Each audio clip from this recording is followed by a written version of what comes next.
There's a really common misconception about what branding actually is. When you first start learning about branding, all the information that you find is from people who are trying to sell you logos and websites. So obviously they're going to define branding as having good logos and websites. In reality, that is the least important part of your brand. In the real world, your brand is what your customers expect from you.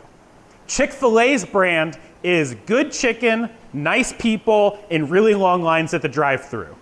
Comcast brand is terrible customer service and half-decent internet and ever-increasing prices. John Grimsmo's brand is expensive knives and more attention to detail than is actually necessary. Haas's brand is reasonably priced CNC machines that are easy to use and good enough to make money on. Logos and websites are just one tool that you have to communicate your brand to your customer. Let's take a look at BP's website.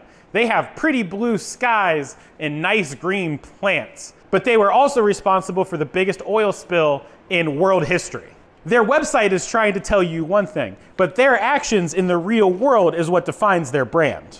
So while you do get to use things like color schemes and logos and websites as communication tools, they are not what defines your brand for your customers. You define your brand by how you act and interact with your customers.